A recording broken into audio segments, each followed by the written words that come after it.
Dr. Wallach is going to explain to you tonight not only about cardiac myopathy, but many other things. I pray that you listen closely and carefully, because what you're going to hear may save your life or the life of your loved one. Dr. Wallach in 1991 was nominated for the Nobel Prize. He's had many, many fabulous things in his life. There's no way I can tell you how pleased I am to have him here in Kansas City tonight. And I want to turn the time over now to Dr. Joel Wallach. Would you all give him a big hand?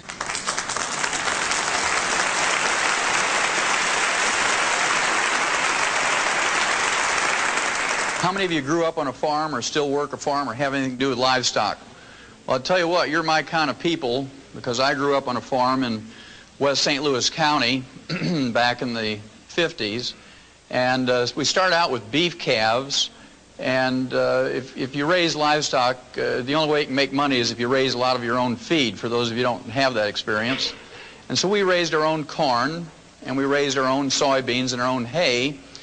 And we had a truck come out from the mill, and this truck would come out from the mill, and it would grind up the corn and the soybeans and the hay, and then we would add sacks of vitamins, minerals, trace minerals, and we'd make pellets out of it, and this is what we would feed the calves. And in 6 months' time, we'd ship them to market to be slaughtered, or we'd save back some of the best ones for ourselves. We'd knock them in the head and eat them, put it bluntly. And it always fascinated me as a teenager that we did that for those calves, and in 6 months ship them off to be slaughtered, or we'd eat them. And we wanted to live to be 100 years of age without any aches and pains. And guess what? We didn't take any vitamins or minerals. And that bothered me. So I asked my dad, I'd say, hey, Pops, how come you do that for those calves, you don't do that for us? And he'd give me this good old Missouri farm wisdom. He'd say things like, shut up, boy. You're getting this farm fresh food, and we hope you appreciate it. And, of course, I was very quiet then because I didn't want to miss out on any meals. Well, then when I went to school, I went to the University of Missouri, the School of Agriculture, and I got my degree in agriculture. And it was very interesting to me that I got my major in animal husbandry and nutrition. My minor was in field crops and soils, and then I got into veterinary school.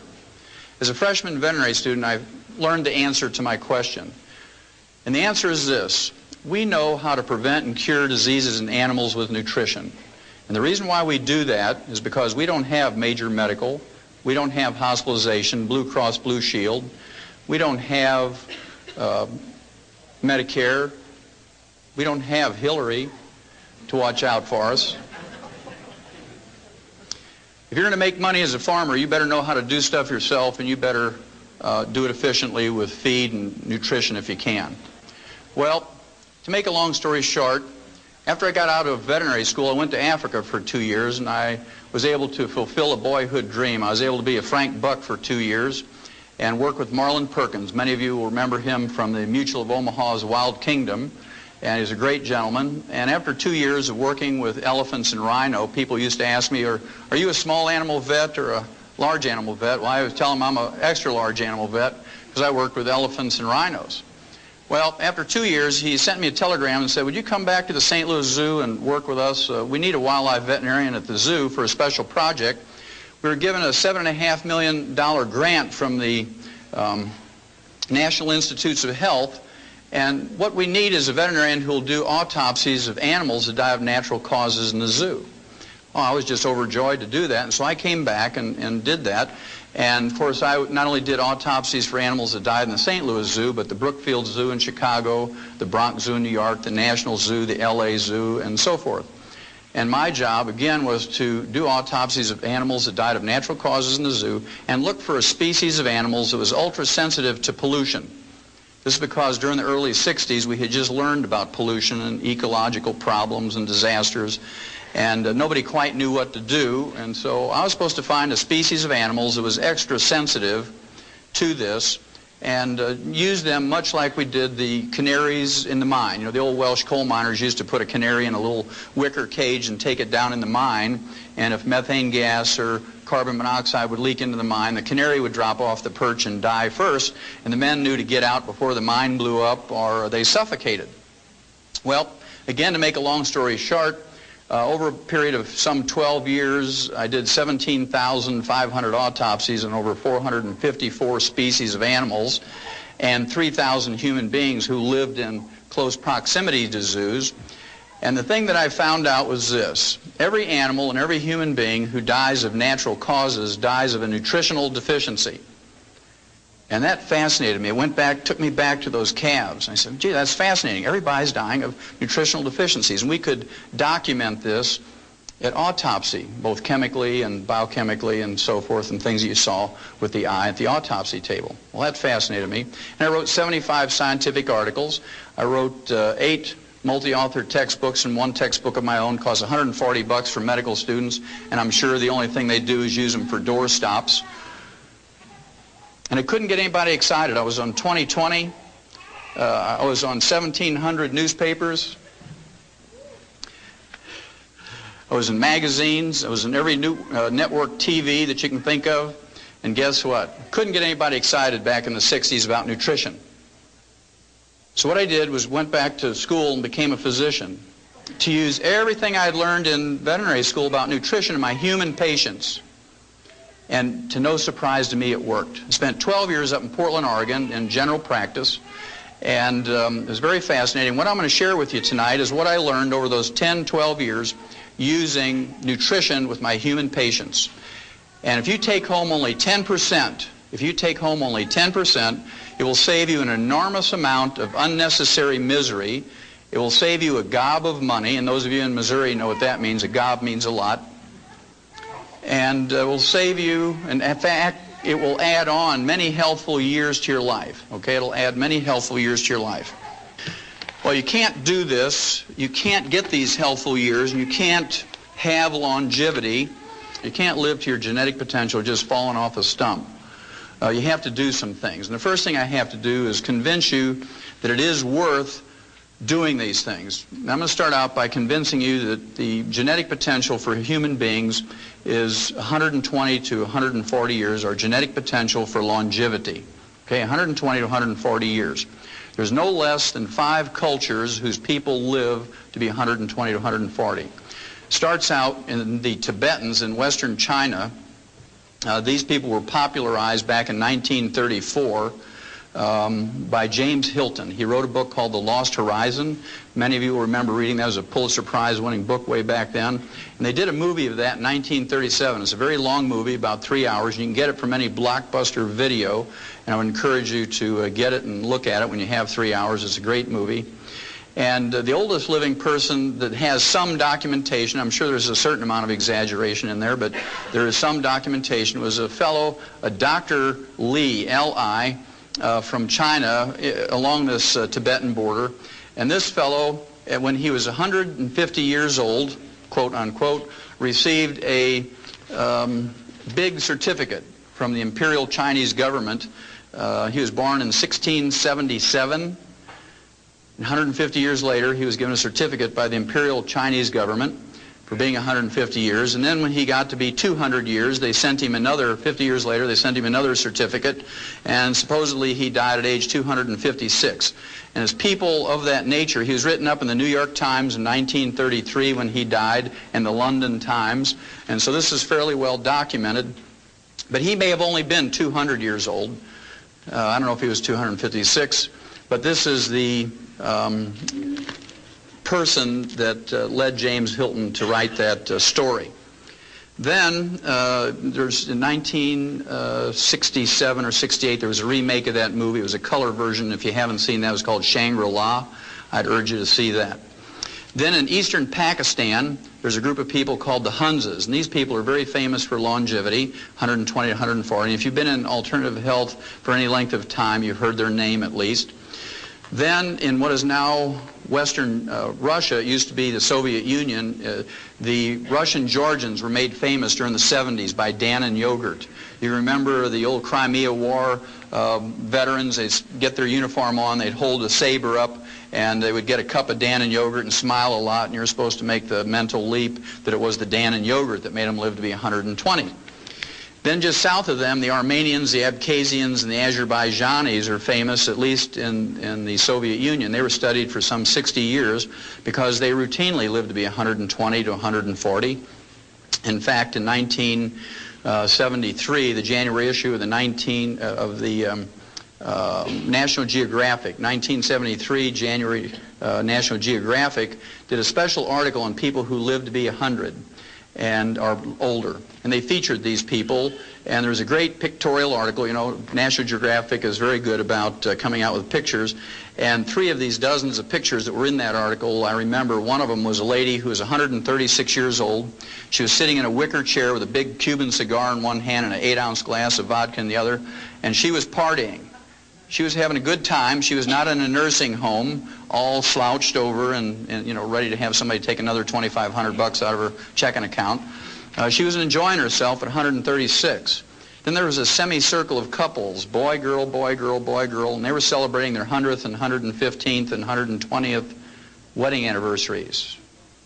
Then the third picture that I remember is a gentleman who is picking tea leaves up at the timberline in the Caucasus Mountains in Armenia. And he was listening to one of these little transistor radios back then. And according to his birth records and baptismal records, his military records, and the birth records of his children, the National Geographic said that he was 167 years of age and the oldest living person at that time.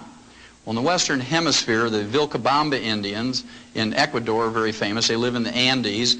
And then in southeastern Peru, my favorites, the Titicacas, I just like them because I like the name. They're sort of east of the Machu Picchu, the old community. The Titicacas live around Lake Titicaca. And of course, they're very famous for living to be 120 to 140. Well, in May 11th, just about a month ago, the oldest living American at this time and documented through the Guinness World Book of Records was Margaret Skeet. She was from Radford, Virginia. She died at age 115, and she died of a nutritional deficiency. You can tell that from her obituary. She died of the complications of a fall. What did she die from? Osteoporosis. Very good. She died of a calcium deficiency. She had no heart disease, no cancer, no diabetes, no other infirmities. But she died 3 weeks after a fall because she didn't have enough calcium. Very interesting. Also, her daughter said that she had a craving for sweets until she died, and that's a disease called pica. We'll talk about that in a little bit, but usually when you have a craving for chocolate, if you're a chocoholic or a sugaraholic, that means that you have a deficiency of chromium and vanadium, and we'll talk about that in a minute. Then in a third world country, in Niger, in Africa, a chief by the name of Bauer, at age 126, was eulogized by one of his wives. So I assume it was plural, it had many wives. And she was bragging about him at his death at age 126. He was still in possession of all his own teeth. Okay, so you assume that other faculties are working too. Then here's a gentleman from Syria at age 133. He died in July of 1993, and he was in the Guinness World Book of Records, not because he was 133. There's been many people who live longer than that. Not because he remarried for the 4th time at age 80, but because he fathered 9 children after the age of 80. And this meant if you add up 9 months for each child and a year for breastfeeding for each one and a year between each one of the children, he was still fathering children after age of 100, and that's what got him into the Guinness World Book of Records. So there's still hope for you fellas. Then those of you who like science, in November of 1993, those 6 Biospirians came out of that dome in Arizona. They were in there for 2 years, 3 couples. And they were supposed to eat the perfect food and recycle the atmosphere and grow their own food and whatnot and have no pollution in their water or air or food. And when they came out, they were examined by medical gerontologists from UCLA, University of California at Los Angeles, and they put all this information, their physical and their blood work and so forth, into the medical computers at UCLA. And the medical computers said that, and projected that they could live to be 165 years old if they continued to do what they were doing. So all of that just says to you that there's a possibility you can live to be 120 to 140. And when I grew up on the farm, we could grow 200 bushels of corn per acre. And with all the labor and all the fertilizer and everything else you did, you could make a profit if you grew 200 bushels per acre. But if you only got 100 bushels per acre and put out that same effort and the same fertilizer cost, you'd lose money. And so I want you to think about it. The average lifespan for an American today is 75.5. The average lifespan for an MD or a doctor is 58. You want to gain 20 years statistically, just don't go to medical school. If you want to live to be 120 to 140, there's only two basic things. It's real simple, two things to remember. Number one, you have to avoid the pitfalls. You have to not step on the landmines, I call it. And those of you in the military, you know what that means. You do something stupid like step on one of those things, you kill yourself wastefully or unnecessarily. And of course, if you play Russian roulette or smoke excessively or drink excessively or wear a black sweatsuit and run down the middle of the highway at 2 o'clock in the morning, you're going to get struck by a car. All of those things are foolhardy, but it's amazing how many tens of thousands of people die in America from doing those stupid things every year. The last thing I will share with you on that subject of avoiding the landmines, I'd suggest very strongly to you that you avoid going to doctors. And I'm going to back up that statement, which is a pretty strong statement, with a statement from Ralph Nader's group in January of 1993, just about a year and a half ago, January 13th. He put out a news release based on a 3-year study on the causes of death in American hospitals, and it was a 1,500-page report, this 3-year study, and I'm not going to waste your time or mine by going over the whole thing word for word, but the bottom line says a lot. The bottom line says a lot. And here it is, quote, this is from Ralph Nader now. He's a consumer advocate, for those of you who don't know him, who watches out for us. Quote, 300,000 Americans are killed each year in hospitals alone as a result of medical negligence, unquote. I'm going to read that figure again because it's a huge figure. Quote, 300,000 Americans are killed each year in hospitals alone as a result of medical negligence, unquote. Now, he didn't say slipped away quietly out of neglect in a corner somewhere while they're waiting for an x-ray. He used the word killed. When you use the word killed, that means there was a procedure the doctor was doing went wrong somehow. That means that they gave them a wrong prescription. They put a decimal point in the wrong spot and gave them an incorrect dosage. These people were killed. 300,000. To appreciate how big a figure that is, you have to compare that with our military losses in Vietnam over 10 years, where we lost 56,000 people over 10 years, or an average of only 5,600 a year, on a field of battle where people had guns and artillery and explosives trying to kill each other. And millions of people poured out into the streets and protested that war. We had political anarchy in the last 3 years of the war. Students took over universities and colleges with guns and explosives. National Guardsmen shot students at Kent State in Ohio. We chased a president out of the presidency for 5,600 military personnel a year. And here's one profession that takes your tax money in the form of Medicare and Medicaid and kills 300,000 of us a year, according to Ralph Nader, and I believe him. He has no axe to grind. And you can go out in the street any day of the week in any city, and there isn't even a crazy street preacher out there with a sign that says, "Protect us from doctors." I want you to think about that, folks. That's number one. You have to avoid stepping on the landmine. So there's a certain value in treating yourself when you can, or preventing disease so you don't have to get treated. Now, the second thing you have to do, number two, is you have to do the positive things. You have to do the positive things. And I'm going to start out here by just putting a figure up on the board. It's the number 90. And you need 90 nutrients in your diet every day. You need 60 minerals. You need 16 vitamins. You need 12 essential amino acids or protein building blocks, and you need 3 essential fatty acids. You need 90 nutrients in your daily diet. Otherwise, you're going to get a deficiency disease if you don't have them in complete numbers and optimal amounts. Well, I can tell you that I was one of those nerds back when I was in college. I had a clipboard. We didn't have computers back then. So I had a clipboard, and I was one of those funny guys with glasses and would walk up and down in the student union there in Columbia and say, "Do you take vitamins and minerals?" I was still fascinated by that. And of course, people would kind of look at you crazy and say, "Well, yeah, I take vitamin E." And I'd wait for them to come up with the other 89, and they didn't. They just said, "Oh, I take vitamin E." Well, today, if you ask people, "Do you take food supplements?" they say, "Oh, yeah, I take Tums." Because that's what, they hear all the time. Well, again, you need 90 nutrients if you're going to make it. But the newspapers know, and the magazines and TV and radio knows that we're interested in health and longevity and supplements. So they all talk to us, not because the medical profession has asked them to do that in their stead. The medical profession doesn't say, hey, we're so busy saving people with surgery and chemotherapy and radiation and pharmaceuticals, would you please educate the people on nutrition? They do it because it sells newspapers. Well, my favorite article of all time appeared in Time magazine, April 6, 1992. And if you haven't read it, I'd urge you to get it out of a school library or public library and photocopy it. Stick one copy on the door in the bathroom and one on the refrigerator. It's a cover article. It says, the real power of vitamins. New research shows they may help fight cancer, heart disease, and the ravages of aging. Again, there are 6 positive pages in here. There's only 1 negative sentence, and it was issued by a medical doctor who was asked by the writer of the article, what do you think about vitamins and minerals for people as food supplements? And here's what the doctor said, quote, popping vitamins doesn't do you any good, sniffs Dr. Victor Herbert, a professor of medicine at New York City's Mount Sinai Medical School. We get all the vitamins we need in our diets, and taking supplements just gives you expensive urine, unquote. Well, to give you a Missouri translation of that, that means you're just peeing away your dollars if you take vitamins and minerals. You might as well wad up your dollars and throw them in the toilet and flush them away, because you're not getting any redeeming value from it. Those quacks are just taking your money for those vitamins and minerals.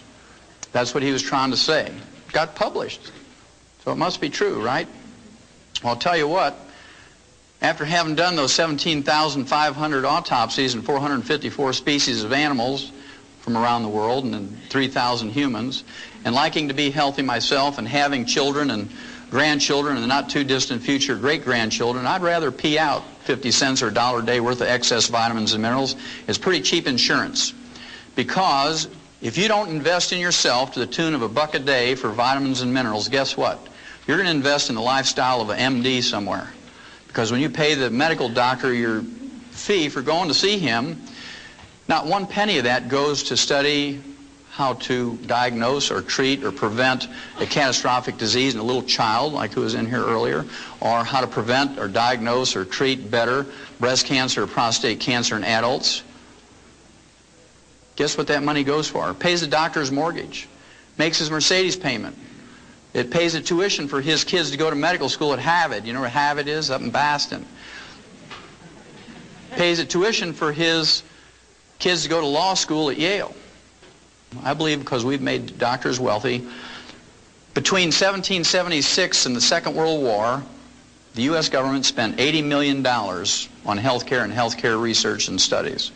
Right now we're at $1.2 trillion a year for health care. And it's free. We all know it's free, right? I like that lady. She says, like heck. It's not free, but we're supposed to believe it's free, and everybody wants more of it and more free stuff. Well, I'll tell you what, if we used a human-type medical system for the agricultural industry and the livestock, your hamburger would cost $275 a pound. On the other hand, if you use the agricultural health system that we use in animals for humans, your monthly insurance premiums for a family of 5 would be $10 a month. You take your choice. Well, I believe, since we've made them wealthy through insurance programs and government subsidies, I believe they owe us something. I believe they owe us at least as much as the industries do, according to, for instance, recall notices. This was started, of course, I don't know, 25 years ago when Ralph Nader learned that the Ford Motor Company had made a Pinto car with a rear-end gas tank that would blow up when you got hit from behind at 20 miles an hour, fry everybody in the car. And when people complained to Ford Motor Company, they said, well, you're just dumb for getting in a car accident. We're not going to pay you for that. Well, Ralph Nader says, no, it's a faulty design. So he went to a federal court, and the judge agreed with him, and through a court order forced Ford Motor Company to send everybody a recall notice with a registered letter, bring that car in, and they'll fix it for nothing. But they kill 300,000 a year, and nobody protests as long as we get ours free. And that scares me, that attitude. At any rate, I've got a bunch of these recall notices you should have gotten over the last couple of years. We'll go through them quickly. Number 1 is ulcers. How many of you ever heard that ulcers is caused by stress? Okay, everybody's heard that. If you don't raise your hand, you got Alzheimer's or you're fibbing, right? Well, we knew 50 years ago in the veterinary industry that ulcers, at least in pigs, was caused by a bacteria called Helicobacter pylori. And, of course, we couldn't get one of these high-priced stomach surgeons from Mayo Clinic. In fact, we always used to yell, hold the Mayo, when they'd say stuff like that. And otherwise, your pork chops would be $275 a pound to pay for that kind of surgery. And we learned that with a trace mineral called bismuth and the tetracycline antibiotic that we could prevent and cure those stomach ulcers in pigs without surgery. And so that's what we did. It cost $5 to cure a pig of stomach ulcers with bismuth, the trace mineral, and tetracycline. Well, the National Institutes of Health now, not the National Enquirer, but the National Institutes of Health came out in February of this year, February 1994, and said ulcers are caused by a bacteria called Helicobacter pylori, not stress. And they can be cured. They actually use the cure word in this news release. Medical researchers never do that. They always say, shows promising results or may be beneficial. They use the cure word, National Institutes of Health, and they say can be cured with a combination of the trace mineral bismuth and tetracycline. Well, for those of you who don't know what bismuth comes in, you can get it from any grocery store or drugstore. It's pink, about $2.95 for an 8-ounce bottle, and it's called Pepto-Bismol. So a teaspoon a day full of Pepto-Bismol and some aurimycin calf scour pellets, you can take care of ulcers. Now you have your choice whether you're going to treat your own for $5 or go get whittled on. That's your choice. Then what's the number 2 cause of death in Americans? Terrible disease called cancer, right? Now when doctors get information on cancer, you'd think they'd photocopy that, and when they send you that bill, they should send you some photocopies of this stuff. Well, in September of 1993, the National Cancer Institute, not the National Enquirer, but the National Cancer Institute, and the Harvard Medical School up in Boston did a study on cancer patients, and they came out and they said an anti-cancer diet was found. Well, at any rate, they picked China to do this study because in one province, Henan province in China, they have the highest rate of cancer in the whole world. They took 29,000 people for 5 years in this study, and what they did was give them different vitamins and minerals at double the recommended daily allowance for Americans. Now that's a trivial amount. For instance, they used vitamin C for one group, and of course the RDA, or recommended daily allowance for vitamin C, is 60 milligrams. Double that's going to be 120 milligrams. You can't go into a health food store and find a vitamin C tablet or capsule for less than 500 milligrams for an adult. And of course, Linus Pauling, the gentleman with 2 Nobel Prizes, says if you want to prevent and treat cancer with vitamin C, you got to use 10,000 milligrams a day. Well, all the doctors who used to argue with him back 35 years ago are all dead. And today, Linus Pauling's still 94, and he works 14 hours a day, 7 days a week on his ranch in the Big Sur in California and teaches at the University of California, San Francisco. So you have to make up your choice whether you're going to listen to the dead doctors or Linus Pauling. Your choice. Okay, vitamin C, double the RDA, nothing happened. Vitamin A, double the RDA, nothing happened. Zinc, riboflavin, the trace mineral molybdenum, niacin, nothing happened.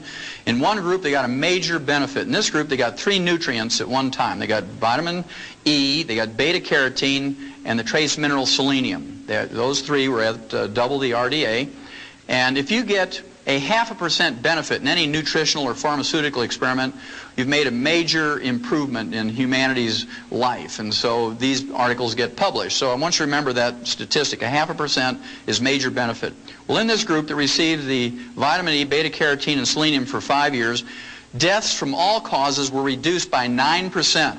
Almost 10 out of every 100 or 1 out of every 10 who were going to die in that 5 years from any cause survived. Then cancers, all cancers, 13% survived who would have died without those 3 nutrients. So 13 out of 100 lived who would have died. And then the type of cancer that was most prevalent in Henan province, stomach and esophageal cancer, 21% lived who would have died. 21 out of 100 lived. Now to me those are significant numbers, and your physician, for the number 2 cause of death in America, should have sent every one of you a photocopy of that. At least giving you information. Even if he didn't want to give you the advice, give you the information, let you make up your own mind. Well, here's one I think is funny on one hand, and on the other side it tells you the attitude of physicians. This has to do with arthritis. It was in September 24th, 1993 that it was released. Again, it was from the Harvard Medical School and the Boston VA Hospital. How many of you in here have ever been to a VA hospital? Anybody in this room? Okay, good. Well, you know, the people who've been to a VA hospital, you have 2 opportunities to give your life for your country. Once on the field of battle, and the others in the VA hospital, right? Well, at any rate, the title of the release was Chicken Protein Halts the Swelling and Pain of Arthritis in a Patient Trial. And what they did, they took people who failed to respond in any way to medical treatment for arthritis.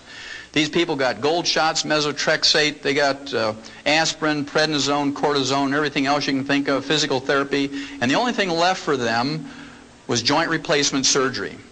Okay, now before Harvard Medical School, the VA hospital was going to give it to them, they said, look, we're looking for some people who are willing to suffer for 90 more days, just 3 months, because we want to try something, a short-term experiment, and they got 29 volunteers.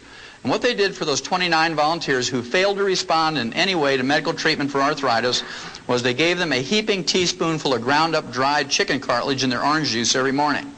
Just a heaping teaspoon of ground-up chicken cartilage.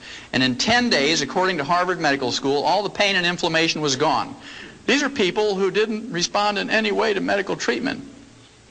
In 30 days, they could open up a new pickle jar that had never been opened.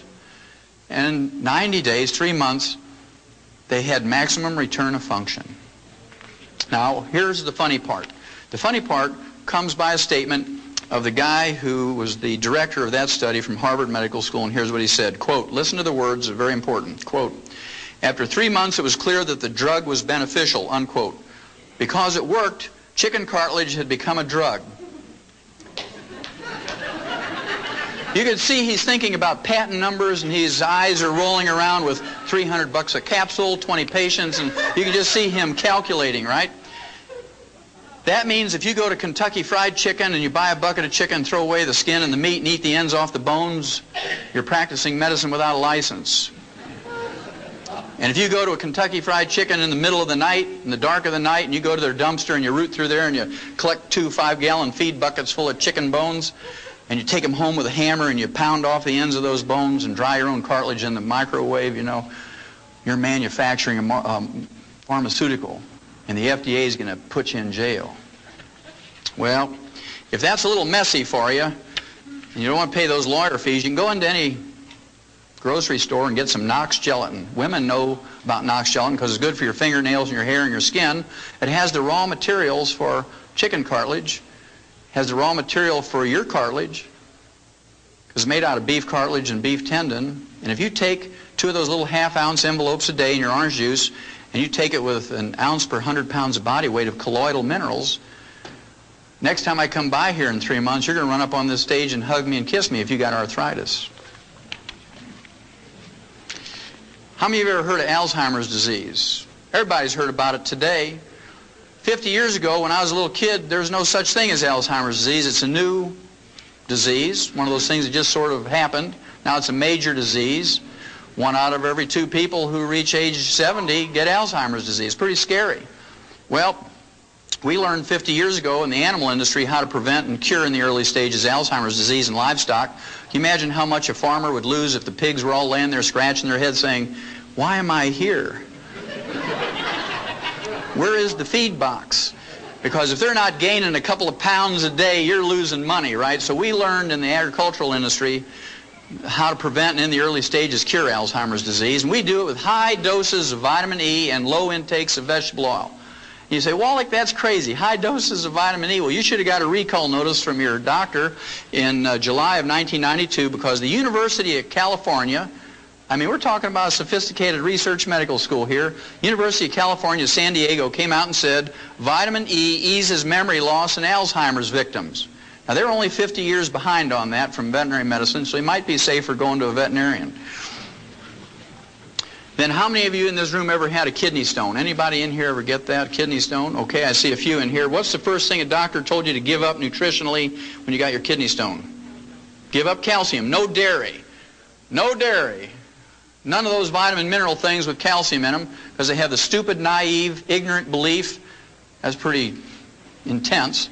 They have the stupid, ignorant, naive belief that the calcium in your kidney stone comes from the calcium you eat, when in fact it comes from your own bones. When you have a raging calcium deficiency, a raging osteoporosis, then you get kidney stones. We learned 1,000 years ago in writing in the agricultural industry, if you wanted to prevent kidney stones in livestock, you better give them more calcium. You better give them more magnesium and more boron. Now the reason is, of course, bulls and rams, male cattle and sheep, have special anatomy. When they get a kidney stone, they die. They call it water belly. They die. When you and I get a kidney stone, we just wish we were dead. But no farmer is dumb enough to pay for the feed for an animal and have it die before you can either eat it or send it to market. So we learned how to prevent those things. Well, you should have got a recall notice from your doctor, especially you people who've had kidney stones. Your urologist should have sent a notice to you. This was about 15 months ago, March of 1993. It says, calcium limits kidney stone risk, and this is from the Harvard Medical School up in Boston, by the way. In a study that turns conventional medical wisdom on its head, researchers have found that people whose diets are rich in calcium run a reduced risk of developing kidney stones. In a study of more than 45,000 people who were ranked into 5 categories, the group that had the most calcium had no kidney stones. So it took them 1,000 years to catch up. Now, about 5 years ago, when I started out on this crusade and started lecturing to people all across America, and I'm in one time zone and the next and all over, I knew I was going to get crazy out there doing this. Last year I was on the road 300 days out of the year, 300 out of 365 days. And so I decided I needed to have a hobby that I could take with me. Every time I get a little wacko, I could go in my room and do this hobby and I'd be okay. You know, it'd be kind of like having a little piece of home with me wherever I went. And I wanted to have a hobby that would help other people. I didn't want to collect baseball cards because I like football, and I didn't want to do just crossword puzzles because good mental exercise, but wouldn't help anybody else. And I couldn't take my compost pile. I like to garden, and the hotels don't like that, you know. So I decided I was going to collect obituaries of doctors and lawyers.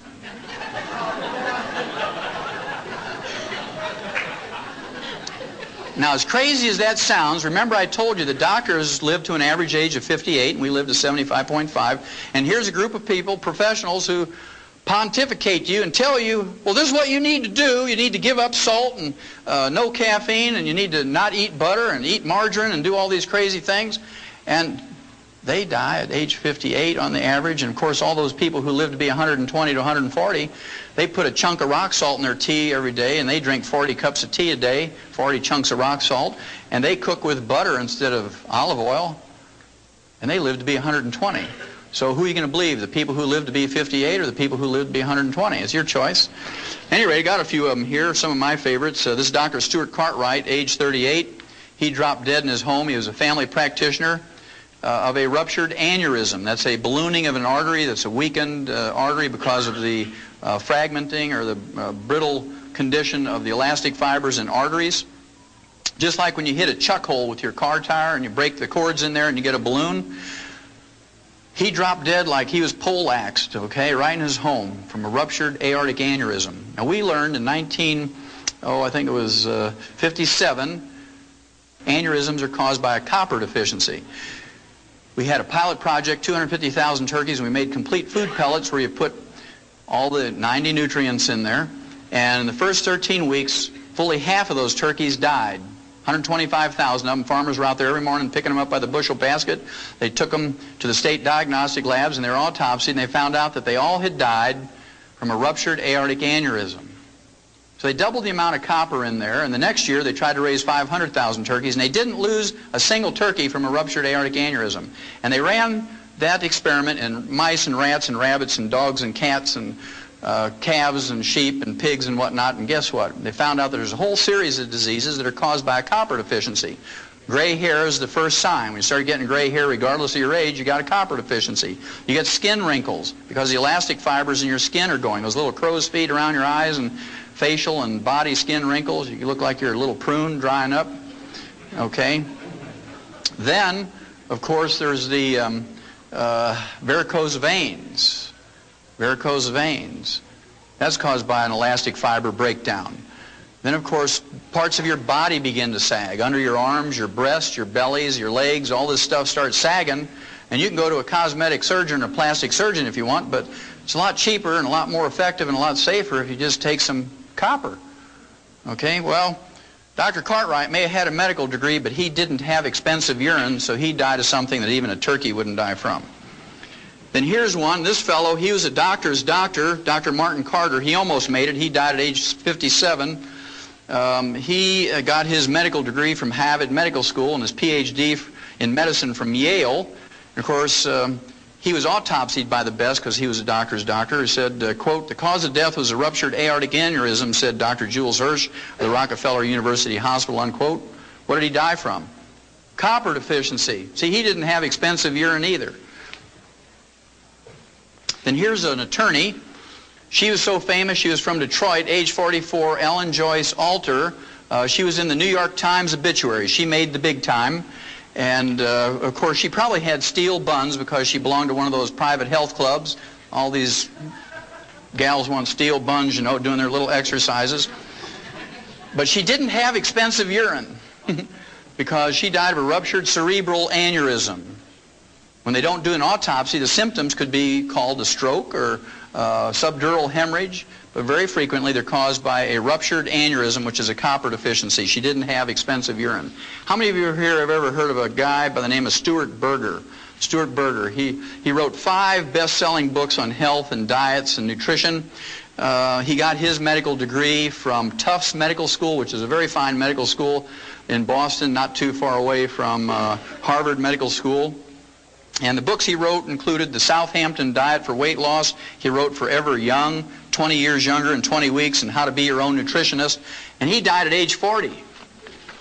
How'd you like to follow his dietary practices?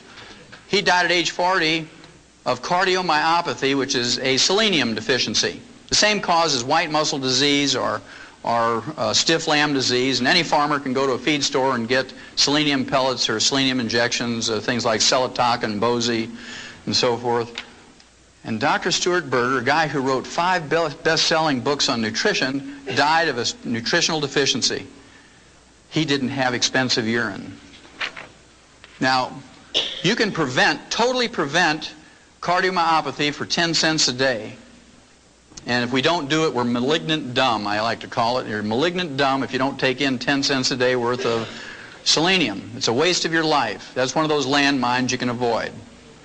The medical treatment of choice for cardiomyopathy is a heart transplant. It costs $750,000.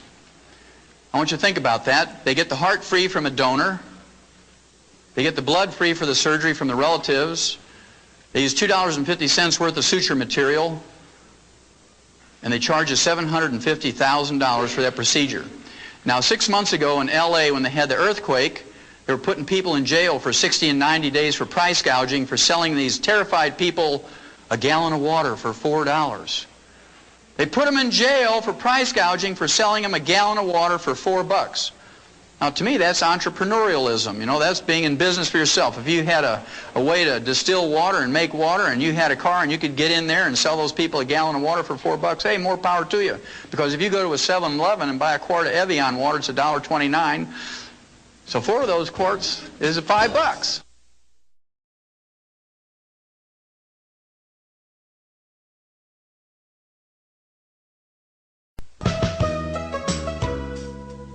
Kind of interesting, isn't it? They said it was price gouging because those people were terrified. Well, talk about a person who needs a new heart. They're terrified. $750,000, we should put those doctors in jail. But we bow to them because, oh, that's high-tech medicine. Out of 270 million people in America, you save about 50 a year. Is that cost-effective? I don't think so. I don't think so. At any rate, Dr. Stuart Berger didn't have expensive urine. Now, here's the last one, and many of you may know this woman. Her name was Dr. Gail Clark. She was age 47. She was the chief cardiologist of the West St. Louis County group of hospitals. She was the chief cardiologist for the St. Mary's Health Center in Richmond Heights in St. Louis County. She was age 47. Guess what she died from? Heart attack, a cardiomyopathy heart attack. You can just see her walking down the hall. She's got the stethoscope around her neck. You know, this is their little status symbol. Got my stethoscope around my neck. Back when I was in school, they folded it up very bravely and put it in their pocket. Boom! She falls down. She has a heart attack right in the hall. And, of course, the nurses scoop her up and put her on a gurney, and they call the technicians and another doctor, code 3, code blue, whatever it is, and they whip her into the room. And you can hear them. Let's say you're a cardiac patient. You're laying there. You're all hooked up to the monitors and the IVs, and you hear them say, okay, tear her clothes off. Okay, stand back. Didn't work. Turn it up. Stand back. And then you hear that terrible sound when you know that the treatment didn't work. The flat line when you know the heart is gone. And everybody walks out of the room dejected, and you say, nurse, what happened next door? And she says, well, your cardiologist, you know, the chief cardiologist of this hospital, age 47, Dr. Gail Clark, just died of a cardiomyopathy heart attack. We can see all the patients, they're holding their gowns. And they're running out of that hospital, leaving their watches and their shoes and their checkbooks and everything and their plastic credit cards because they don't want to get what Dr. Gail Clark got. To me, the Reader's Digest is a magazine that never says anything negative or bad about anybody or any group. It's the sweetest little magazine that ever was. The September 1993 issue features an article that says, "Can you trust your doctor?" It lists 12 ways that doctors scam your money. And I'll let you read 11 of them yourself. I'll give you the worst one. In addition to their income from office fees and surgical fees and lab fees and hospitalization, in addition to all those fees, doctors get a kickback from the labs and the x-ray labs and clinics and hospitals. They get a kickback of $421 every time they send you in for a CAT scan or an MRI. And doctors tell you, oh, we do that because we're practicing defensive medicine, because if I miss something, 1 in 10 billion, you're going to sue me. So I do this just to protect myself. Well, if it was just to protect themselves and you knew them and they knew you, 90% of the people say, oh, just skip it, doc. If you don't really think it's necessary, let's save the money. But they got something more than defensive medicine to worry about. They get $421 in a kickback for every time they send you in for an MRI or a CAT scan. Well, when I practiced for 12 years up in Portland, somebody come to me with a terrible headache, never had one, I'd just walk up to them and tap them on the sinuses, and if they'd collapse to their knees, I know they had a sinus headache. Oh, doc, why'd you do that? Well, I just wanted, that's a cheap lab test, Then if they had, thank you, if they had blood dripping out of their nose, they'd take a $35 x-ray to see if they had a cancer in there. $35 and a free lab test as opposed to $421. If I wanted to make that $421, I'd have been a good thief. What I'd have done, I'd have built a chute right into that CAT scan machine, because I knew how to build chutes living on a farm. And I'd have gone out in the street and I'd have got every homeless person, I'd line them up in them chutes, and I'd put soup and a Big Mac at the end of that tube, and I'd say, I'm going to buy you a $1.50 dinner. I'm a good guy. I'm going to buy you a $1.50 dinner. You just got to go through this chute, go through that tube, and you get your sandwich and your soup. Man, they'd be flowing through there, maybe 100 a day. And I could start adding some things up. It'd be a lot of fun. At any rate, the average doctor gets $228,660 a year in CAT scan kickbacks. $250,000 a year. In any other industry, if you do that, politicians, lawyers, businessmen, stockbrokers, they get put in jail. But doctors, it's okay, because insurance pays for it. Hillary will pay for it. We don't mind if they steal. It's blind. It's free. Well, remember I told you I was going to tell you about pica.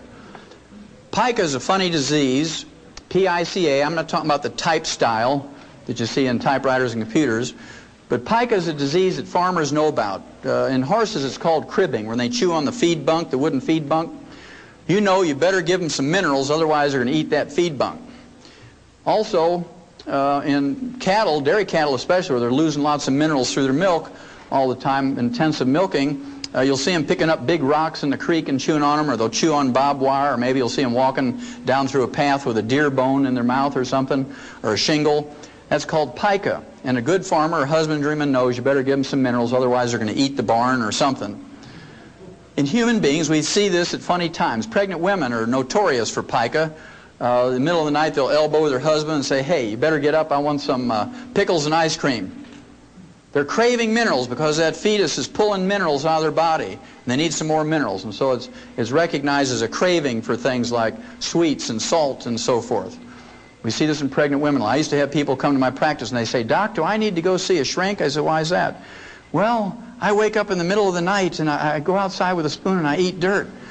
And no, that's okay. Just make sure it's clean dirt. Then they say, my kid sits there with a kitty litter box between his legs and he has a spoon and he's eating that stuff out of the kitty litter box. And then in housing projects, little kids will eat lead paint off the walls and they get lead poisoning, get learning disabilities and bone problems and anemia. And we're good, so we spend $5 million to scrape the lead paint off of there and repaint it with latex paint. And all we have to do is give those kids 10 cents a day worth of minerals. It'd be better for them and save us $5 million. It's your tax money. And if we allow them to throw them away, those dollars, it's kind of interesting. At any rate, if you have a selenium deficiency and you don't want to wait until you get cardiomyopathy and drop dead from a heart attack to recognize it. If you look on your hands and look in the mirror in your face, if you have liver spots or age spots, and I see quite a few from here, you have an early selenium deficiency. That's called free radical damage. And fortunately for you, if you recognize that and you start taking in some colloidal selenium, in 4 to 6 months those will all go away. You'll reverse that in 4 to 6 months. And when they go away on the outside, they're going away on the inside, in your brain and your heart and your liver and your kidneys. And if you have low blood sugar, how many in this room have low blood sugar? Anybody in here have low blood sugar? Okay, about 10%. How many of you have ever seen a hyperactive kid who gets on sugar? Okay, about everybody in the room. People who have sugar problems are like alcoholics. There's good ones and bad ones. You know, the good alcoholics are one, when they get 2 drinks, they just go off in a corner and go to sleep, right? Same way with somebody with low blood sugar. They eat a big meal or they eat a piece of pie, 3 hours later, they clunk out and go to sleep. Then there's bad alcoholics. They're the one that gets 2 drinks in them and they get violent and raged and they want to fight everybody. They punch holes in the wall, and, you know, big brave fellows, and they kick their wife and kick the dog and take the chainsaw and cut their neighbor's tree down and all these wild things and drive reckless down the roads and kill people. Those are the bad drunks. Well, people who have blood sugar problems, there's bad blood sugar people too. They get a little crazy. Okay, I don't know how many of you remember the Twinkie defense, right? Remember, somebody murdered 2 people. And he claimed he ate a Twinkie 3 hours before he murdered them, so they let him off because he got temporarily insane every time he ate sugar. Now, don't any of you try that.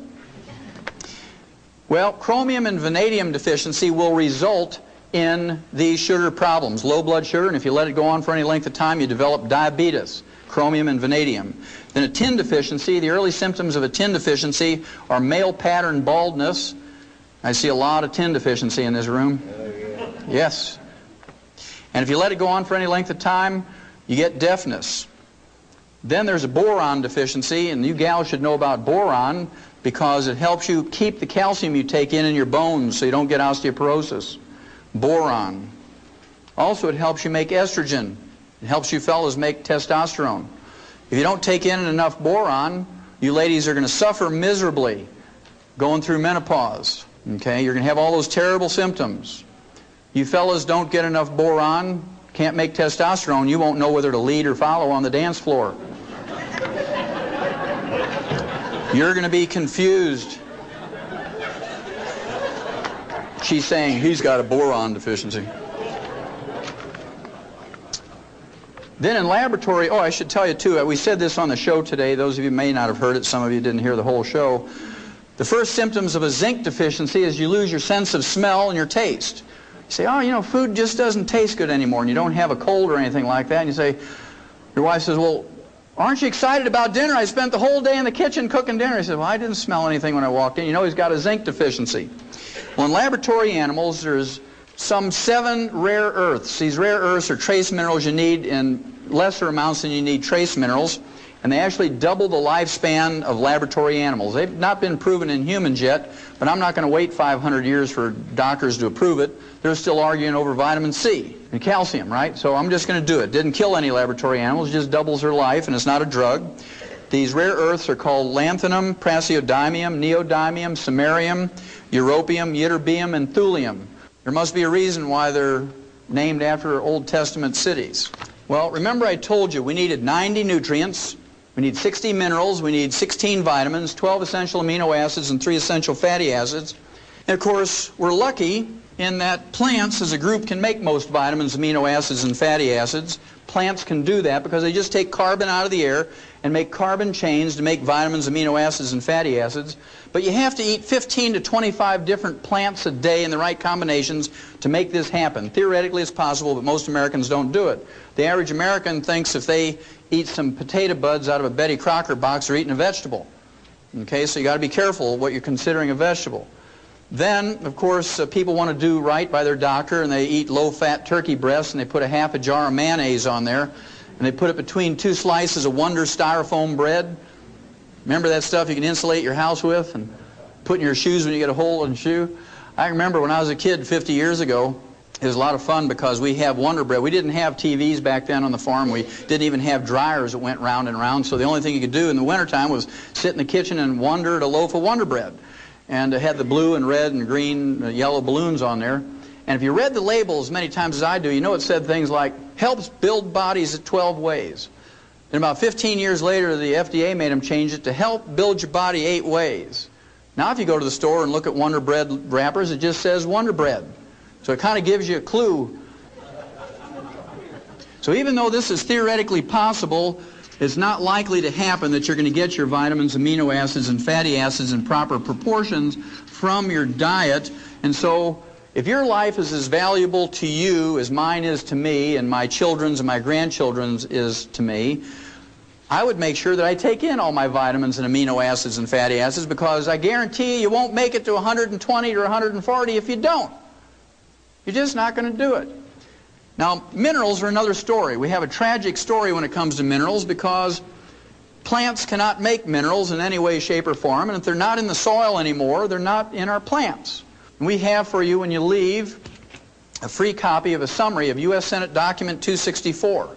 U.S. Senate Document 264 is from the 74th Congress, second session, and it says that our farm soils and our range soils are depleted of minerals, and the crops, the grains, the fruits and the vegetables and the nuts that are grown on these depleted farm and range soils are minerally deficient, and the people who eat them get mineral deficiency diseases, and the only way to prevent and cure them is with mineral supplements. That's U.S. Senate Document 264, 74th Congress, second session. It was written and printed by the U.S. Congress in 1936, 58 years ago. Do you think it's gotten any better? No, it has not gotten any better. It's only gotten worse. And the reason is, if you guys do what we did, and people continue to do, is we put NPK on our land, nitrogen, phosphorus, potassium, and you see it as these 3 numbers in many combinations of ratios. And these represent percentages of these 3 nutrients, nitrogen, phosphorus, potassium. And those of you who don't have any experience on farms, the reason why we do this is farmers get paid for tons and bushels. There's no subsidy that encourages people to put 60 minerals back in the soil. You get paid for tons and bushels, and for 40 bucks an acre, you can get the maximum yield in tons and bushels. It only takes 5 to 10 years to deplete the land of minerals, because every time you harvest a crop, those plants pull minerals out of the soil, many pounds per acre every time you haul a crop out. So soon those minerals are gone. And if you only put back in 3 and you take out 60, it's like a checking account. If you only put $3 in your checking account every month and write checks for 60, what's going to happen to your checks? Boing, boing, boing. They bounce. Exactly. Well, I can tell you that our health is bouncing right now to the tune of $1.2 trillion a year, because there's no more minerals left in our soil. It's our responsibility, each and every one of us, to be responsible for our health and consciously take in these minerals. Well, I have a lot of people ask me, well, what did these people do thousands of years ago? They didn't even have commercial fertilizers. What did they do? These societies that had long-lived people and whatnot. Well, I want you to think about the Egyptians, the Chinese, people from India that lived around these great rivers, the Nile River, the Ganges River, the Yalu River in China. And what used to happen was every year or so it would flood, just like it did here in northern Missouri last year. And every time it flooded, guess what would happen? It would bring silt or rock dust from mountains from 500 or 1,000 miles away. And those people would pray to every god they had, the water god, the sky god, the wind god, the rock god, to flood. We pray, don't flood. They used to pray to flood because they had their floods during the winter time, and it would put silt and minerals back in the soil, and their grain was very valuable. King Philip, who was the father of Alexander the Great, married the 12-year-old child queen of Egypt, Cleopatra. She didn't look like Elizabeth Taylor, all made up in beautiful costumes. She was a little flat-chested teeny bopper, not very sexy. But Philip married her because she controlled the best wheat in the world. And if he wanted his Macedonian army to conquer the world through his son Alexander the Great, he needed the best wheat in the world so you could march 20 hours a day, fight for 6 hours, and win. If they used the wheat from the depleted soils in Greece, they couldn't go 20 minutes without saying, "Mommy, pick me up." Can you imagine these big Greek soldiers? "Oh, my legs hurt, pick me up." And so they knew the best place to get wheat was from Egypt. It was those floods that gave them those minerals. And all those cultures that came up with all the great art and all the great technology came from those places because they had more intelligence, because they had more nutrition, more minerals, I heard somebody say. Very good. Well, you're getting the picture. Well, what I'm going to do here is I'm just going to pick out a couple of minerals, just a couple of them, so you get the idea. It applies to all of them. Let's just pick out a common one, like calcium. Everybody knows about calcium. Calcium deficiency will result in something like 147 different diseases. They're just different names. They're named after people like Bell's palsy.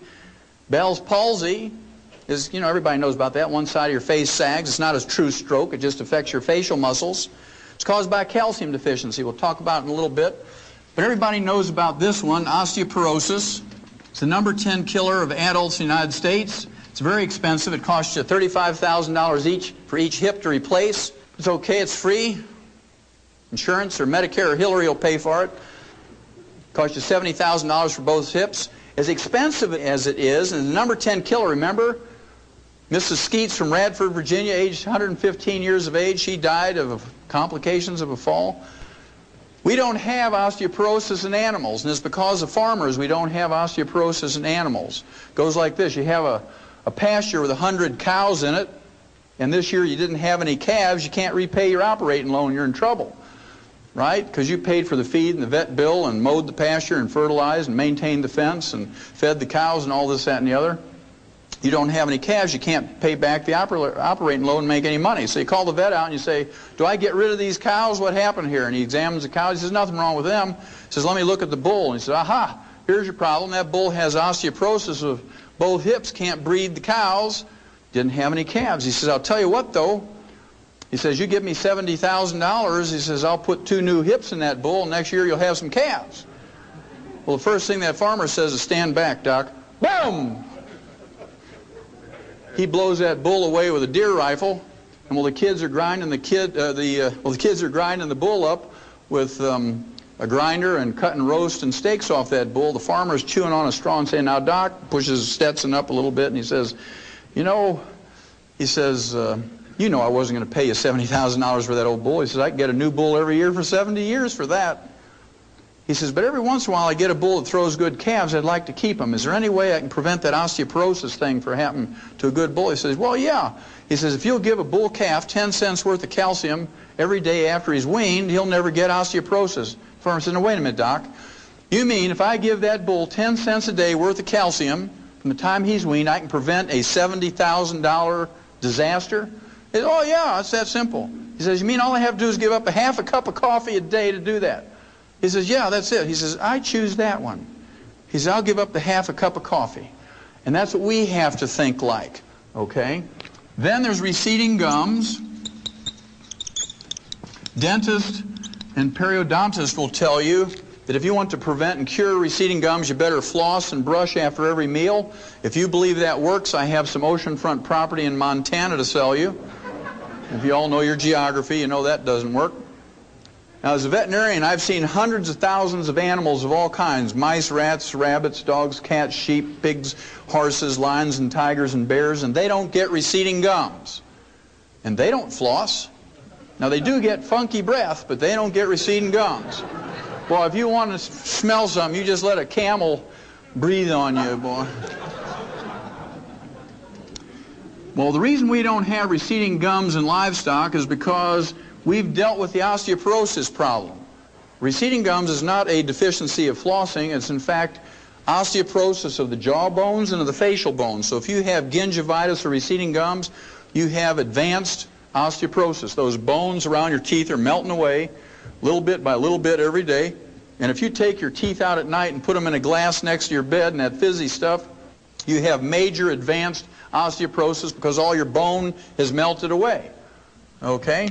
Then there's arthritis.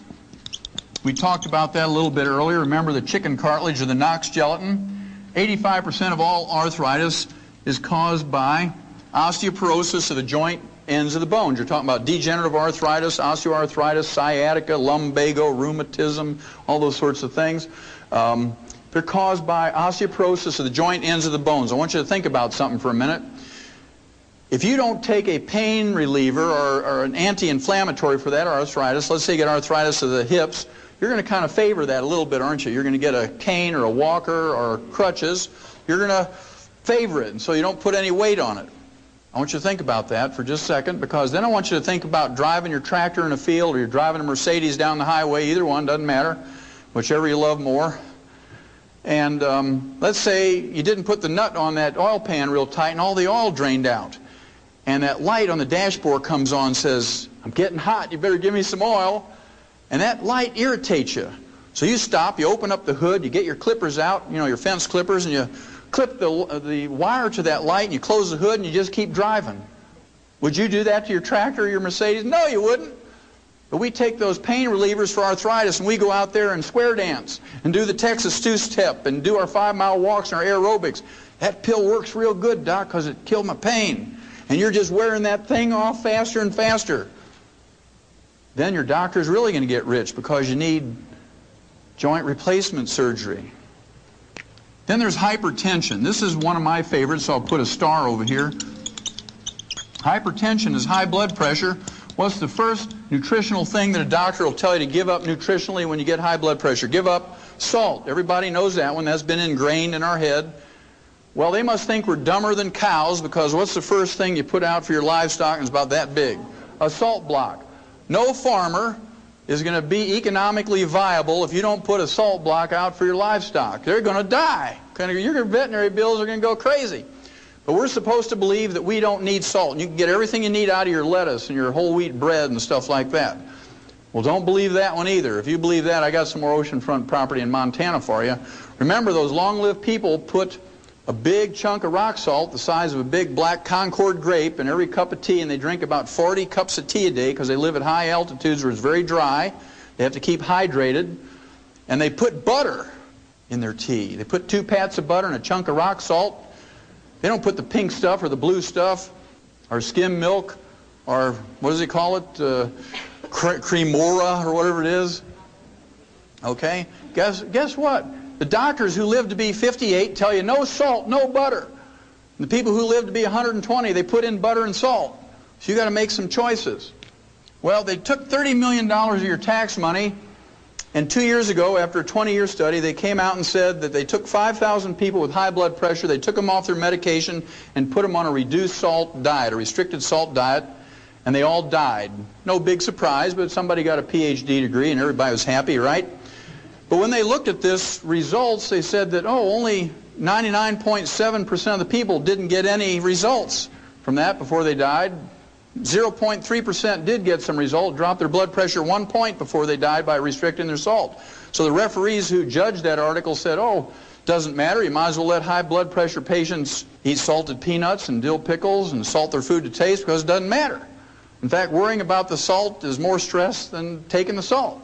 Then they had a control group with 5,000 people with high blood pressure, and they doubled their RDA of calcium, and they stopped the experiment in 6 weeks. Because 85% of them were cured of their high blood pressure just by doubling their calcium intake. Now, they didn't cold turkey stop their high blood pressure medication, but what they did was they went to the doctor and he says, you don't need this medication anymore. What are you doing? He said, well, I'm on this experiment where I double my calcium intake. Anybody get a recall notice from your doctor saying it's okay to salt your food to taste and please do double your calcium intake? Anybody get that? Not a single one. That's very interesting.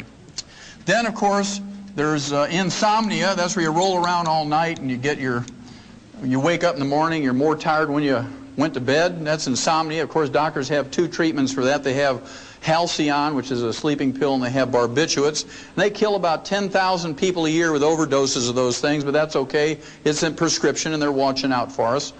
And remember George Bush, when he went to Japan, they gave him some Halcyon so he could sleep on the way to Japan because of the time difference. And when he woke up, one of the side effects of Halcyon is nausea and vomiting. I don't know how you say it in Japanese, but it was very dramatic on world TV, right? Not very presidential. Blah! And so I'm sure that's why he lost the election, because he puked over that Japanese ambassador.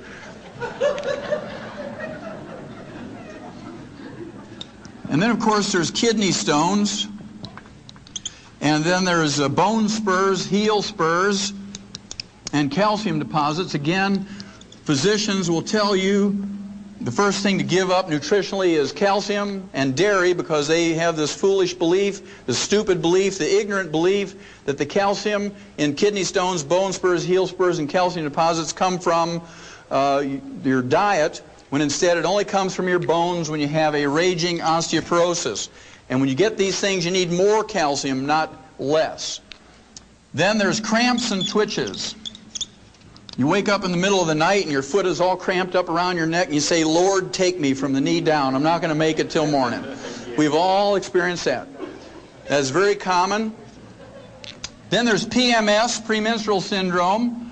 You know, the emotional and physical stuff. The medical treatment of choice for PMS is what we call a hysterical ectomy. It's been shortened to hysterectomy. That's a 100-year-old treatment. And the doctors do about 285,000 unnecessary hysterical ectomies a year, but it makes Mercedes payments, so they do them. Even the AMA said they're unnecessary, but they don't take their licenses away, and people keep going to them. You imagine a poor woman in her 30s. She says, Doc, you got to do something. Every time I go out to hang up the clothes, my neighbor's kids run down the basement screaming witch. My own kids think I'm crazy. My husband's leaving me. I'm going to lose my job. You got to do something. Well, the University of California, San Diego came out 3 years ago now and said if you just double the RDA of calcium intake, you get rid of 85% of the emotional and physical symptoms of PMS. And when that came out, there were huge lines around the health food stores around the blocks, and people had sleeping bags because they closed before they all got their calcium, and every person in line was a man. They were there for their daughters and their girlfriends and their wives and things like that. Okay, and lastly is low back pain. 85% of Americans get low back pain whether you work on a computer or you unload hay or you drive big trucks, doesn't matter. Low back is a big problem. Low back is just osteoporosis of the vertebrae, whether you have a disc problem or whatnot, because if your disc doesn't have anything to hold on to, your vertebrae have melted away, what's going to happen to the disc? Especially if you have a copper deficiency because they're made out of elastic fibers. They go like a water balloon with a lot of pressure on them. Well, I just want you to look at this quickly before we do the last mineral. Low back, you go to an orthopedic surgeon or a rheumatologist, you might get a muscle relaxant. You might get Valium and a muscle relaxant. You get a laminectomy. You get your vertebrae fused. You might get a disc operation. They don't tell you 75% of the time you'll never be the same again, right? PMS, you go to your OBGYN. You can go to an internist. You can go to a family counselor, a shrink, or a divorce attorney. Cramps and twitches, you go to a neurologist. You go to a sports medicine doctor, an internist. Bone spurs, heel spurs, calcium deposits, you go to a rheumatologist, an orthopedic surgeon, or a podiatrist.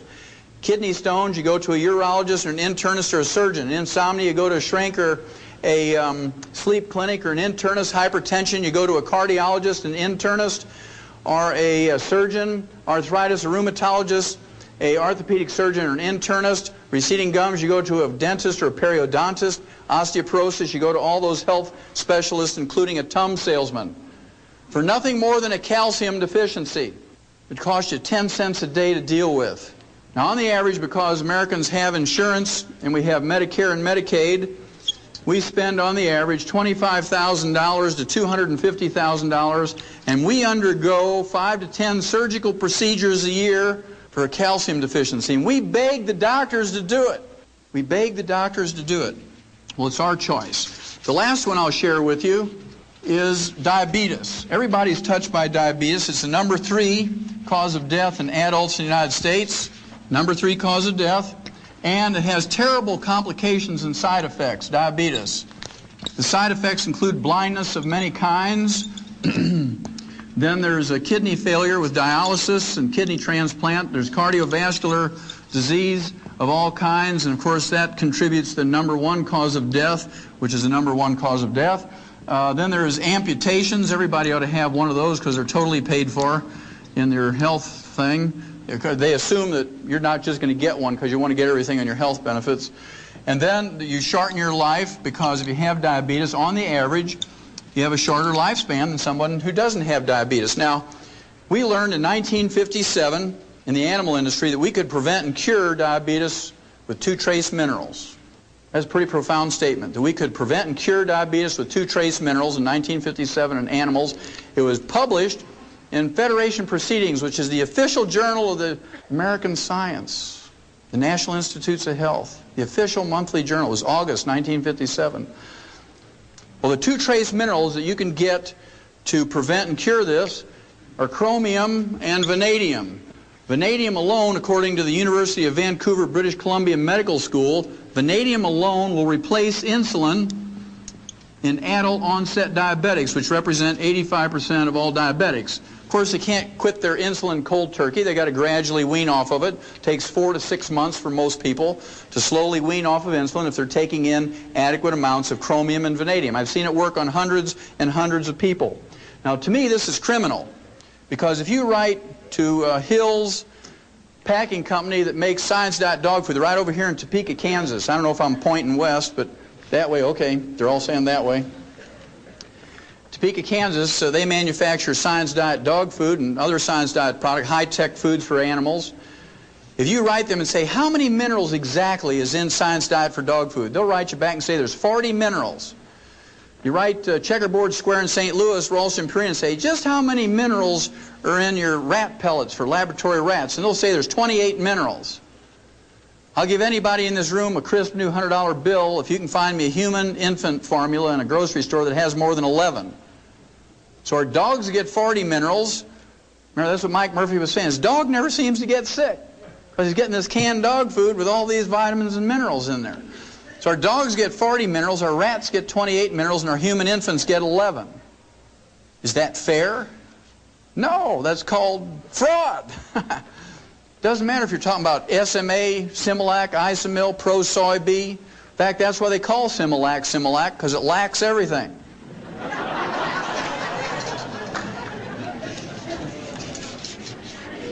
Okay, if I've convinced you that you have to consciously take in all the minerals yourself, that you can't depend on your food, and certainly you can't depend on anything that's boxed or packaged or bottled, there's 3 types of minerals that you have to be concerned about. One is metallic minerals, and metallic minerals are essentially ground up rocks. Metallic minerals are things like oyster shell, egg shell, dolomite, limestone, calcium carbonate, clays of various kinds, Mount Marulanite clay, seabed minerals. They're Tums. They're only 8 to 12% absorbable. When you reach age 35 to 40, it drops down to 3 to 5%. And I have to tell you a story here. Some of you heard this on the show today. I ran into a guy at a meeting like this up at Grand Rapids, Michigan, and this fellow owns a porta potty business. You know, that's that green or blue colored outhouse. Man, if we'd only had one of those back when I was a kid. We had these ones with splinters, you know, in the wood. At any rate, he said, I see something that describes that in my porta potty business. I said, what's that? He says, well, when we take those things back to the shop to clean them out with a pressure hose, he says, we put a 1/4-inch grid underneath them because kids throw rocks and sticks and toys in there, and if we don't put a grid there, it blocks up the sewer system. It costs us thousands of dollars to fix it. He says, every time we clean one of those out, we find hundreds of vitamin tablets. I said, well, how do you know they're vitamin tablets? He says, well, it's really easy. He says, right on the coating it says Theragram M, 1 a day Centrum. He says, come here. And he takes me out in the back of his shop, and there's this literal mountain of all these vitamin pills he got out of his porta potties. And that's because you can't absorb metallic minerals. If you read the labels on those multiples, they say your iron comes in the form of iron oxide. What is iron oxide? Rust. You might as well just go out to an old railroad track and take your butter knife and scrape some of that rust off and lick it, and you're going to get your iron supplement. Well, that's what they're giving you. Well, I'll show you how bad it is if you take something like calcium lactate, which is a common metallic mineral. Let's say it's a calcium tablet, calcium lactate, 1,000 milligrams. If you take 2 of those, you're not getting 2,000 milligrams of calcium. In fact, I have people all the time say, well, I took lots of calcium, Doc. I hear you on the radio talking about calcium and arthritis, and I took 2,000 milligrams of calcium a day. It didn't help my arthritis. In fact, it got worse. I said, well, what kind of calcium you taking? They said calcium lactate. Well, there's your problem, because only 250 milligrams of that is metallic calcium. So let's say you absorb 10% of that. Then the other 750 milligrams is lactose or milk sugar. So 10% of 250 is 25. So if you take 2 of those tablets, you're not getting 2,000, you're getting 50 milligrams. So to get what you need to take 90 of those tablets a day. You need to take 30 with each meal, and you got 59 more minerals to go. Then there's those people who want to do things naturally. Let's see if you can do anything good with 10 pounds of spinach. And let's be fair, let's see if you can get 1,000 milligrams of magnesium. I picked magnesium because in green leafy vegetables you have a lot of magnesium because of the chlorophyll, right? It's part of the chlorophyll molecule. And any pound of anything, you got 454 grams. In 10 pounds of spinach, you got 4,540 grams, of which most of that, 97%, is water. And let's say you have 1 gram of chlorophyll in that 10 pounds of spinach. There's 50 milligrams of magnesium. You got to divide that into the 1,000 you want. You get a factor of 20, which you multiply times the 10. You have to eat 200 pounds of spinach. You got 58 more minerals to go. Okay, so you got to be a pretty big person to accomplish all this. Even as big as I am, you can't get it done. So I prefer to supplement rather than do those things. Then, of course, during the 60s, the agricultural industry came up with chelated minerals. Chelated minerals, because farmers aren't dumb enough to pay for $1 of something that goes into an animal's mouth and have 99 cents come out in the manure. So I have to really thank farmers for being that clever. And chelated minerals are just metallic minerals with an amino acid or protein or enzyme wrapped around the metal atom and increase the absorbability to 40%. Then the health food industry jumped on that right away because it was a major improvement in absorbability of minerals. The most efficient way to absorb minerals is the colloidal form. Colloidal minerals are 98% absorbable, 2.5 times more available than chelated minerals and 10 times more available than metallic minerals. And they're very interesting. They're liquid. They can only be liquid. Can't be pills, powders, or capsules. They're very small particle size, are 7,000 times smaller than a red blood cell. And they're negatively charged. Every particle is negatively charged. Your intestinal lining is positively charged. So you actually have an electrical or magnetic gradient that concentrates these minerals around the lining of your intestine. These three things together give you the 98% absorbability. Now, plants have a very interesting part to play in colloidal minerals. Remember, we said that plants cannot create minerals. If they're not in the soil, plants can't make them. Remember that U.S. Senate Document 264 says they're not in the soil anymore. At any rate, metallic minerals are taken up by plants when they're in the soil. Plants convert them in their tissues to colloidal minerals, and this is how we store minerals in our body. This is how we use minerals in our body. This is how we transport minerals from their storage place to their site of use in the colloidal form. Well, our plants, our crops don't have much in the way of colloidal minerals in them because we don't have any metallic minerals in our soil. Is this important? Well, yeah, these long-lived cultures who live to be 120 to 140, they have certain common denominators. They all live in high mountain villages that are above 8,500 to 14,000 feet in elevation. They all have less than 2 inches of precipitation a year. They don't have any rain, they don't have any snow, they don't have any dew. Okay, very, very dry places. And guess what? They get all their drinking water and all their irrigation water for their crops from what we call glacial milk. Glaciers in every one of those communities grind up the parent rock of those mountains about 4 inches a year. There's more than 60 to 72 minerals in each one of those places. The water that comes out from underneath those glaciers is not clear like Perrier or Evian water or Poland water or geyser water. You take a glass full of it up and hold it up, it looks like Jersey milk. I mean, it is either yellow, white, or white, blue. It looks like milk and is called in Titicaca, see, I got to say it again, in Titicaca or Tibet, they all call it glacial milk because it looks like milk. And not only have they consumed it, drunk it, and got 8 to 12% until they were 35 to 40, then 3 to 5% absorption for 2,500 to 5,000 years, depending on the culture. More importantly, they have irrigated with it year after year, crop after crop, generation after generation for 2,500 to 5,000 years. They have no diabetes, they have no heart disease, no high blood pressure, no arthritis, no osteoporosis, no cancer, no cataracts, no glaucoma. They have no birth defects. They have no jails full of drug addicts. They have no taxes. They have no doctors. Yet they live to be 120 to 140 without disease. Are these colloidal minerals important? You bet your life they're important. And every time you don't take them in every day, you're chopping off a few hours or a few days of your life. Okay, now most people are not going to go to Hunza or Tibet or Titicaca because we don't have Kenmore kitchens there or even Saturn cars or TV changers, channel changers or electricity. They don't have insulated houses. They don't have central heating or air conditioning. But what they do have is colloidal minerals. This is Dr. Wallach with a final message. Information gives you the ability to make decisions with confidence. I hope you've enjoyed my message. By giving your body the proper raw materials every day, you'll be taking the necessary steps in living healthier and living longer. Make the decision to take control of your personal health and longevity program today. Colloidal minerals are not like antibiotics. You don't get a prescription which you use for 10 days and then you're done. Your prescription for colloidal minerals should only expire when your need for oxygen expires. You need to supplement your diet with the 90 essential nutrients each and every day of your life. Millions of people have heard my message all across the world and have now decided to make the consumption of colloidal minerals a daily ritual. Just as there are many manufacturers of aspirin, there are now many manufacturers of vitamins and mineral supplements. Be sure to get your liquid colloidal minerals derived only from the very best organic plant source deposits. Colloidal minerals are the mineral source our bodies were designed to use, not ground up rocks. Since you will most likely be supplementing your diet each and every day, don't get caught paying retail prices. My daddy always said, why pay retail when you can buy wholesale? One of my trusted colleagues will show you how to purchase the highest quality products wholesale so you can save gobs of money off the retail price each year.